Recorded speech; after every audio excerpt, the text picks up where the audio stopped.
Donc on a vu, j'ai été frontalier, j'ai vu que la SNCF a beaucoup de mal à tenir déjà avec le cadencement actuel. Donc ma question c'est, est-ce que le réseau express métropolitain sera géré par la SNCF, ou est-ce qu'on envisagerait éventuellement de créer une société indépendante, de profiter de la libre concurrence voulue par le gouvernement pour gérer ce réseau express métropolitain, comme on a en région parisienne la RATP et la SNCF qui se partagent le réseau? Merci. Je suis du secteur de Metz, mais je suis très préoccupée par rapport à l'avenir qu'on est en train de réserver à nos enfants en ce qui concerne tout ce qui touche au changement climatique et aux pollutions qui sont liées effectivement aux voitures, qu'elles soient électriques ou qu'elles soient à gasoil. Alors, par contre, je suis ravie d'avoir entendu l'exposé concernant le ferroviaire, parce qu'effectivement, ça serait quand même très très intéressant de pouvoir le développer suffisamment pour éviter le béton, et on sait ce que ça coûte en CO2, le béton, et pour éviter aussi des coûts sur le plan de l'environnement. Voilà. Alors, il y a quelque chose qui me gêne quand même dans ces exposés, c'est qu'en fait, rien n'est vraiment chiffré en termes de coût carbone, en termes de coût tout simplement.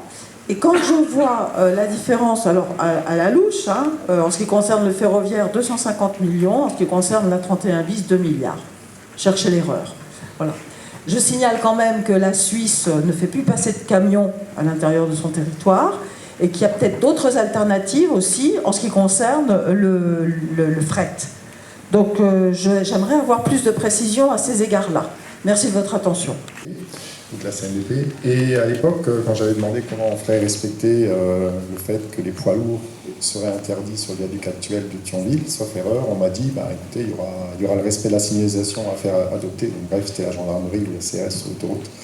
Ça, c'était la version il y a 5 ans ou 4 ans. Et maintenant, de ce qu'a dit le préfet la semaine dernière, j'ai l'impression qu'on n'en est plus au bâton, on est passé à la carotte. Donc ça sera juste de dire, écoutez, vu la somme modique des péages, on pense que, alors c'est super, l'État pense que les camions et les gens voudront bien payer le péage. Bien sûr, soi-disant, il y a les temps fiabilisés, donc on va y arriver, mais qui c'est qui va au final emprunter ce genre d'autoroute à péage? Ça va être par exemple les frontaliers aisés qui vont faire en sorte que dans leur émoluments, en plus de leur salaire, vont faire qu'un abonnement professionnel sera payé par le patron, donc super. Donc les gens qui ont de l'argent vont utiliser ça, les autres, qu'est-ce qu'ils vont avoir? Ils vont avoir le fait, si vous regardez, j'encourage les gens à regarder un peu le détail des échangeurs.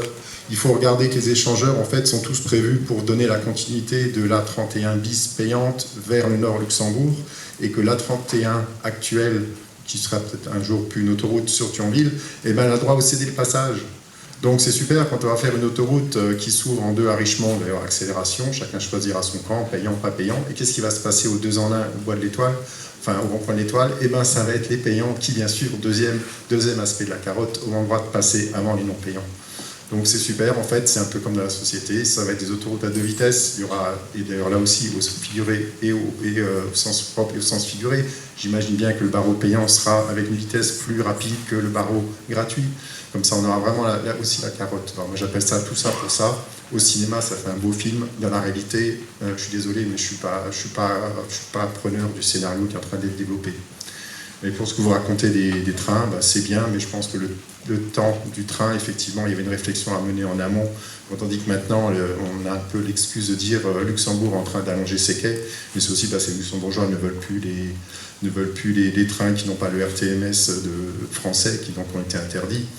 Et tout ça, alors, on parle bien sûr des transports routiers, donc on a aussi Bettembourg, et Bettembourg, alors tout ça doit passer dans la tranchée de Zufgen, avec 2 pauvres voies. On voit déjà ce que ça a donné dans le passé. Donc, dans les futurs développements de la SNCF, on peut peut-être imaginer qu'un jour, il y aura enfin une 3e voie. À défaut, ne parlez même pas de 3e voie, vous parlez de voie de stockage du fret. C'est merveilleux. On met vraiment l'argent où il le faut. Donc voilà, moi, ce que je propose vraiment, c'est que mon souhait, c'est que tous les opposants à ces tracés, ils retiennent bien. On arrive aux 3 minutes. Oui, je termine avec ce qu'a dit le préfet la semaine dernière. Il y a 4 tracés, et puis il y a une 5e solution qui est de dire, eh ben, on ne fait rien, on reste en l'état. Et c'est peut-être ça, il faut peut-être éliminer ce projet du siècle passé et passer à du tout transport. Voilà, merci. Pour le moment, c'est des lignes, pas des lignes aussi structurantes que celles de l'axe Metz-Luxembourg, mais donc à l'horizon 2033, qui est l'horizon fixé par la réglementation, eh bien oui, on aura des appels d'offres sur ce type de ligne.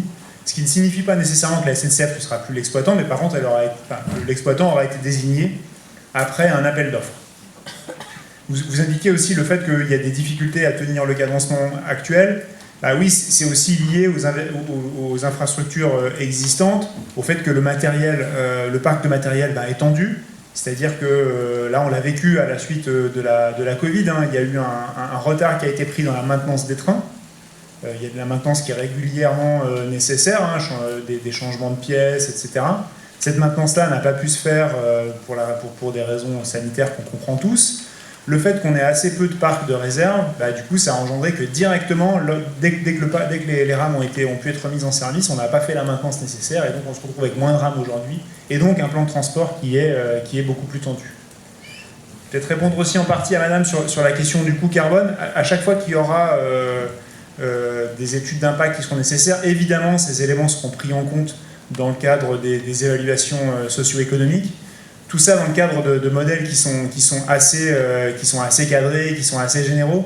Après, c'est quand même toujours difficile de capturer parfaitement ces éléments. On en a conscience, on essaye de faire les études au mieux, mais en tout cas, si des études socio-économiques sont nécessaires, des études d'impact, on appelle les études d'impact, vous retrouverez l'ensemble de ces éléments dans ces études-là, et notamment les évaluations en termes de CO2.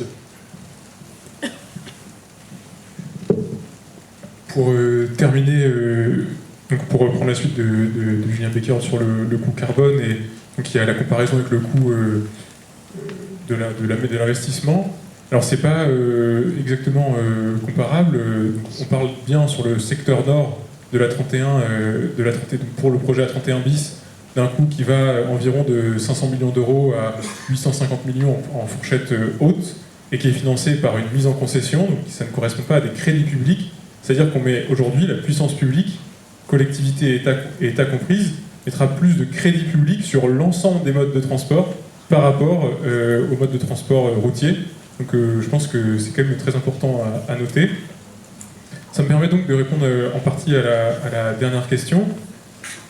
Il y a donc à la fois en termes de crédit, mais aussi en termes de fonctionnement, le train est un moyen de transport qui est, et surtout par la région, beaucoup plus subventionné que le trafic le trafic sur la route, et donc c'est aussi ce qui permet de faire réduire le coût des déplacements et donc de permettre à chacune et à chacun, avec toute une grille tarifaire, de se déplacer par le mode qu'il souhaite, et donc notamment par le train et par la route aussi, avec différents itinéraires qui sont aussi proposés à la population. Je vous écoute. Bonsoir, je suis Madame Manzin, présidente du club, de l'association plutôt Paix à Florange. Alors, on m'a quand même informé que la ville du Cange n'est absolument pas informée alors qu'elle est très impactée. Que comptez-vous faire pour ça? Voulez-vous ou pouvez-vous les informer comme vous avez informé Florange? La voie réservée aux bus et au covoiturage, rien n'est clair là-dessus. Il y a beaucoup de monde qui n'y comprennent rien. Donc il faudrait aussi éclaircir un petit peu ça. L'A31 deviendra aussi payante alors que nous l'avons déjà payée. Et là aussi, les habitants l'ignorent totalement. Il faudra aussi les informer.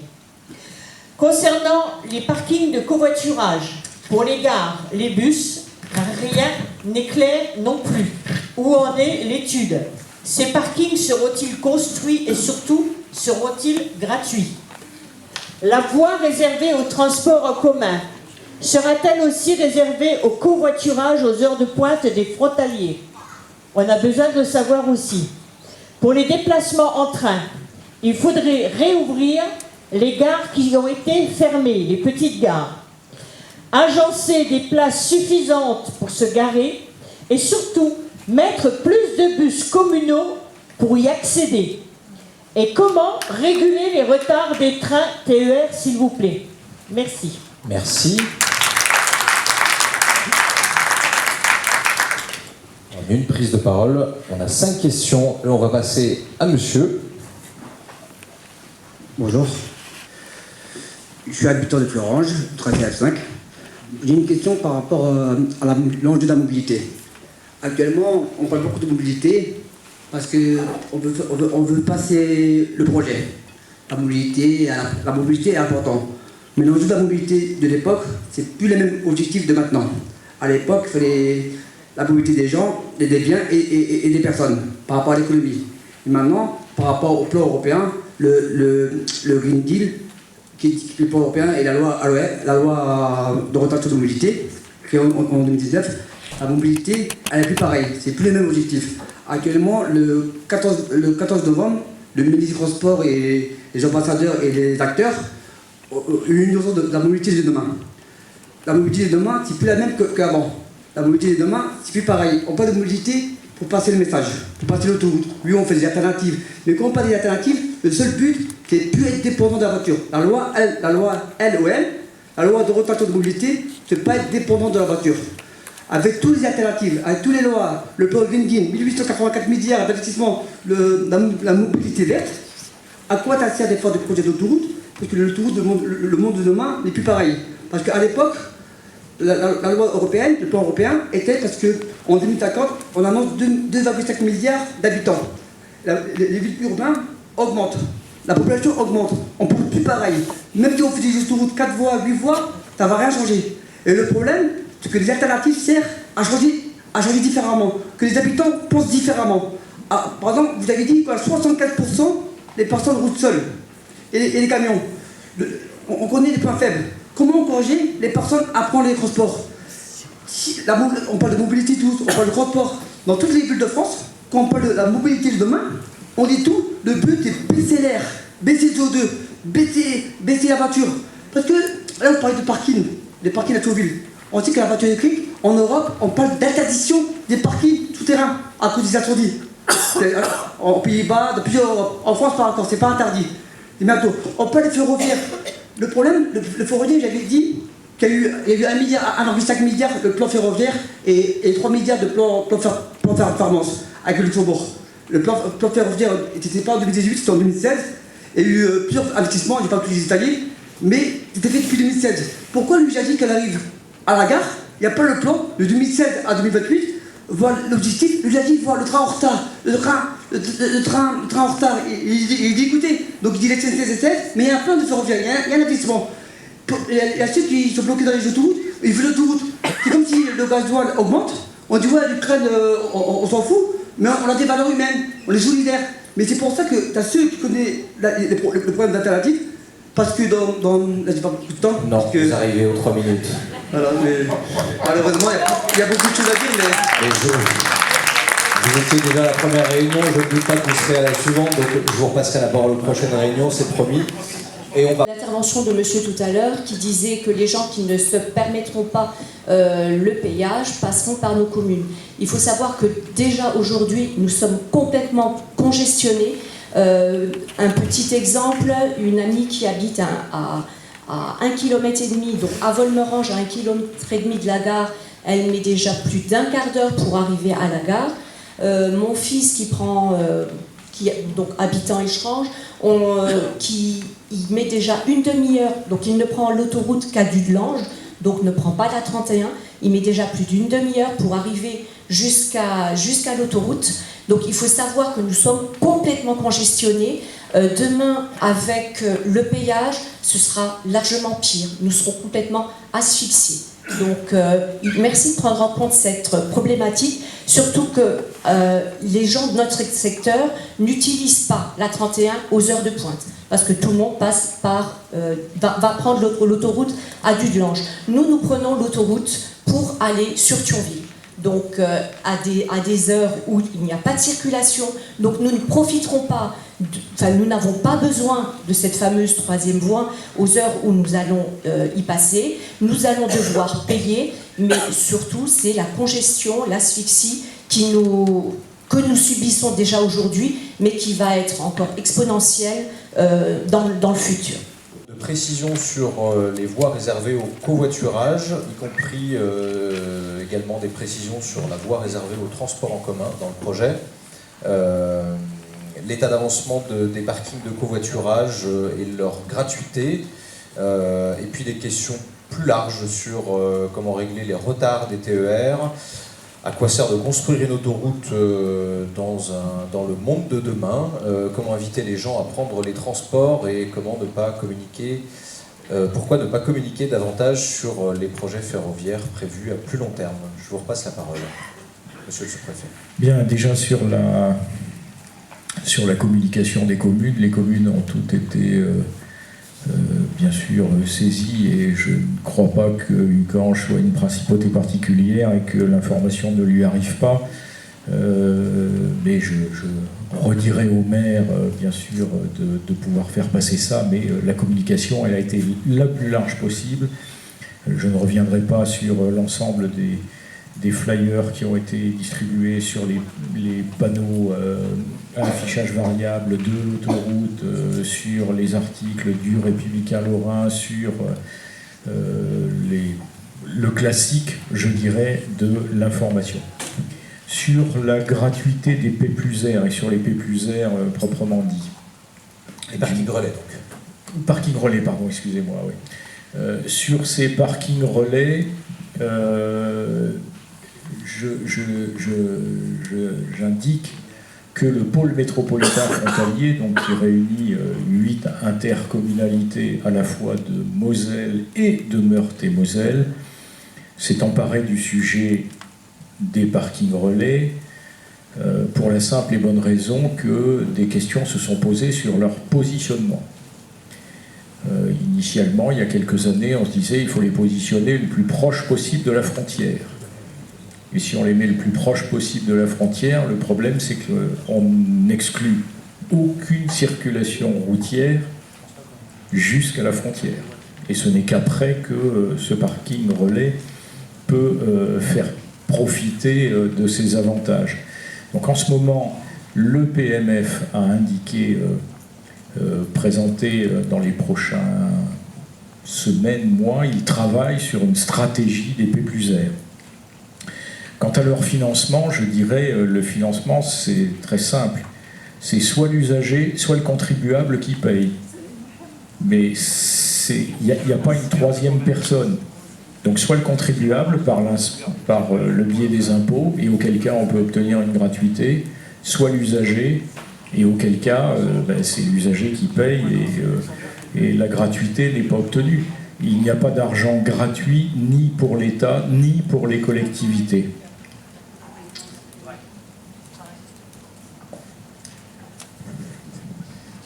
Peut-être quelques compléments sur les voies réservées aux bus. Comment ça va fonctionner? La bande d'arrêt d'urgence qui est renforcée pour que les bus puissent rouler.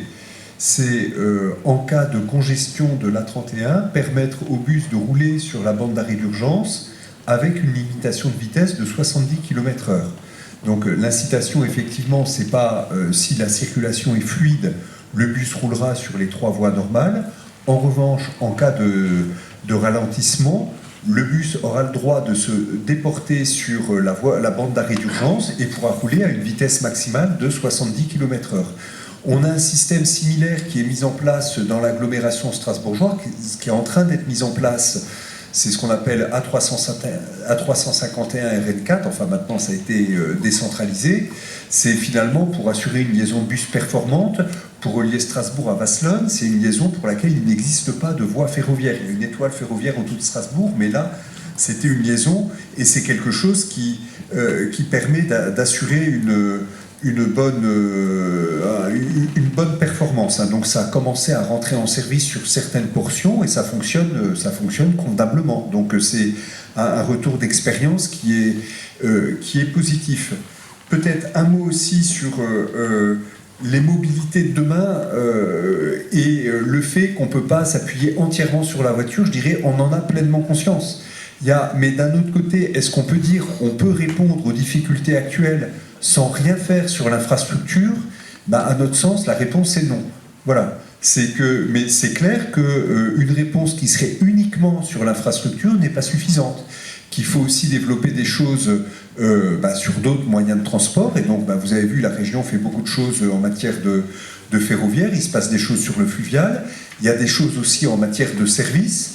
Et effectivement, avoir un nouvel usage, un meilleur usage, le fait qu'avoir plus de monde, si possible, dans les transports. Après, on sait que le besoin de mobilité, il peut être très varié et que la réponse, elle ne peut pas être univoque. Et donc, il faut prévoir un peu un panachage dans les réponses. En revanche, c'est vrai que c'est difficile de dire, sans rien faire sur l'infrastructure actuelle, avec toutes les difficultés qu'on connaît et les problèmes de saturation que l'on rencontre à certaines heures, c'est compliqué. Alors, le sujet réseau secondaire, c'est vrai qu'avec, je dirais, il y a deux phénomènes qui peuvent se superposer. C'est qu'aujourd'hui, avec la saturation qu'on connaît, eh bien, des gens utilisent le réseau secondaire parce qu'ils se disent, la 31 ça bouchonne, donc je vais prendre le réseau secondaire, au moins ça roulera mieux.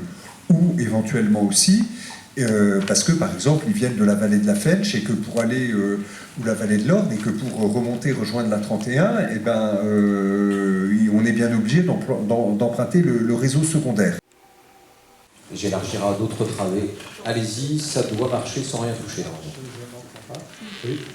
Mesdames, Messieurs, bonsoir. Ça marche. Oui, j'aurai énormément de questions et d'observations à formuler. Il y aura plusieurs réunions et j'espère le faire à l'avenir. Là, je me sens obligé de réagir à plusieurs choses qui ont été dites, notamment de la part de Monsieur le sous-préfet concernant le financement des P+R. Le P+R de Thionville, et je prends un témoin, Monsieur Postal, qui est élu à la communauté d'agglomération de Thionville-de-Port-de-France, il a été financé à plus de 60% par le Luxembourg. Et aujourd'hui, on demande à ces usagers, qui sont des travailleurs frontaliers, de payer encore son accès. Donc, il y a une double sanction de la part. Et il ne faut pas oublier que sur les 7 millions que ça a coûté, on a réalisé des aménagements urbains tout autour, des ronds-points, des aménagements de la route, qui aujourd'hui profitent à tout le secteur de Mexange et pas uniquement aux travailleurs frontaliers. Donc cette question-là, il me semblait important de le préciser. Maintenant, sur le sujet même de la 31 bis, moi je suis un sceptique et je le classe volontiers dans ce classement des grands projets inutiles. J'aimerais juste une précision bien claire de la part de nos intervenants sur le financement des péages, sur la mise en place des péages. Qu'est-ce qui va être mis Les péages vont concerner la portion de la 31 bis ou toute la partie de la 31, y compris la 31 actuelle. Ça, c'est important de savoir. Et la deuxième question que je me pose, c'est est-ce que vous avez pensé à mettre en place une étude d'impact qui est socio-économique sur le sujet? Parce que on parle beaucoup ici de travailleurs frontaliers. C'est une chose. Il y a un pouvoir d'achat plus important sur le côté Luxembourg. Mais il y a aussi des travailleurs qui travaillent en France, en Moselle, qui travaillent à Trémery, qui travaillent à Osny, qui travaillent à Amazon, qui travaillent sur des bassins d'emploi qui sont en France et qui n'ont pas des grands salaires. Et des gens à qui on va faire payer 4 € par passage, 8 € par jour, 200 € par mois, sur des salaires de 1 400 €. Qu'est-ce que vous allez faire pour ces gens-là qui vont se couper d'une partie énorme de leur pouvoir d'achat pour pouvoir aller travailler chaque jour? Il me reste encore un peu de temps pour formuler des observations concernant ce qui a été dit concernant les camions et le financement d'ailleurs de ce projet. La mise en concession de ce projet via un opérateur privé. Est-ce qu'il ne serait pas possible, dans une région où on sait que Florange est l'une des régions les plus polluées en termes de qualité de l'air, dans une région qui est aux confins de l'Europe, entre la Belgique, l'Allemagne, le Luxembourg, la France, est-ce qu'il n'est pas possible d'avoir des financements européens et mobiliser notamment le FEDER, qui est la Commission européenne en charge du développement régional et qui a des 50 milliards d'euros par an d'investissement qui seraient parfaitement concrets, parfaitement adapté pour un projet comme celui-là, sans avoir besoin de recourir à un opérateur privé qui, depuis 2006, fait augmenter le prix des péages de 2% chaque année. Merci. La deuxième question pour Madame. Madame, c'est à vous. Oui, Michel B, habitante de Florange, élue à Florange. J'étais déjà aussi à la réunion à Thionville. Alors je voudrais remercier les services de l'Adréal pour la présentation des solutions autres que le tout autoroute que vous nous avez présenté ce soir, mais pour autant, il reste quand même quelques interrogations et quelques incertitudes.